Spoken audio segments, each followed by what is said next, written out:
Sir, magandang lalaki pa rin po pala kayo hanggang ngayon. Alright. Ano klaseng announcer? Sa special events po ako, Kuya Willie, at hindi lamang yan, package deal pa po. Paano? Kasi po, ako na po yung nag-voiceover, ako po yung nag-host, ako rin yung special guest. Ikaw na lahat. Lahat na. Alright. Okay, saka ikaw lang ang tao. Okay, paano? Go. Okay, may sinulat ako, Kuya Willie. Okay lang ba to? Okay, sige. Okay, and now, live from the ABS-CBN Team Kapamilya, proudly present the new Willie of Fortune. And now, ladies and gentlemen, please welcome the man himself, Mr. Willie Revillame. Ano nga, malinis. Alright, so ganun ka. Opo. Sa mga naging intro ka. Opo, yes, sir. Oh, ano pa? Yung mga alam mo, siya, bingo, ang galing. Yung kanina, kita mo naman ito, Opo. kabasi mo si Barangay Boy. O, paano ka? Sa akin naman, sir, ginagawa ko naman po, nag-iiba yan. May marami po akong sanib sa katawan. Yeah. Nagsi-60 boy. Yun po yung bali talent ko po, sir. Anong talent? Ano po ako ng 60 voices, live on air. Aba, pakita mo na sa amin yan. Okay, talent mo. Opo, sir. Ito na po, si Mark M. Go, Mark! Bigyan mo na, Mark. Mami, mga ano siya. 60 voices po ito, ha? Mababang yan. Mark. Bali ngayon po, Kuya Willie, gagawin ko lang po muna yung kakuntian lang ngayon. Kasi pag kinumpleto ko yun, baka konsumuhin natin yung buhay. Okay, hindi ba sa'yo pinaka-popular? Opo. Okay? Go, Mark M. And now, ladies and gentlemen, please welcome live on stage a man with 60 voices. Please welcome Mr. Mark M.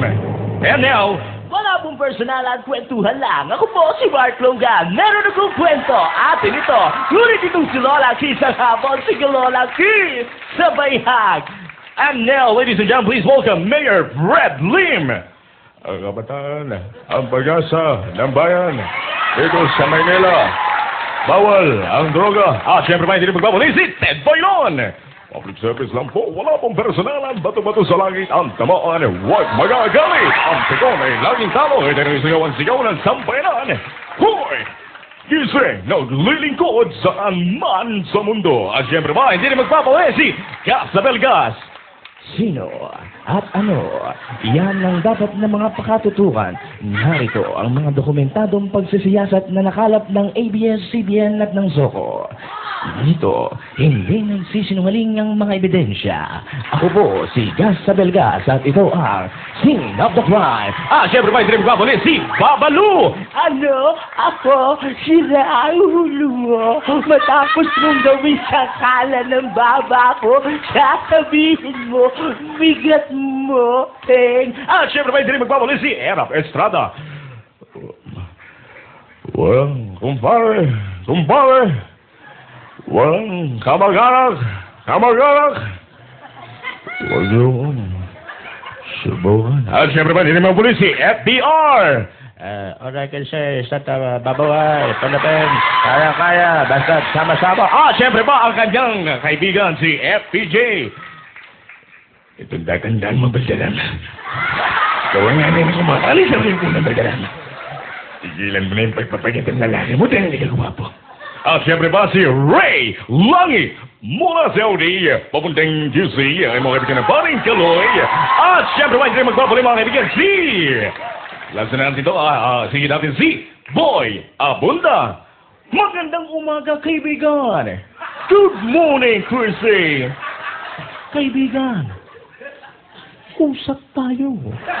Siyempre pa, hindi magpapalala. Last na ito, mga kaibigan, at pasok natin. Walang iba kundi si Big Brother ng ABS-CBN.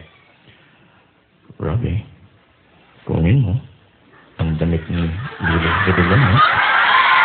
Pag yung sinunod yan, hindi ka mapapasama sa Big Four.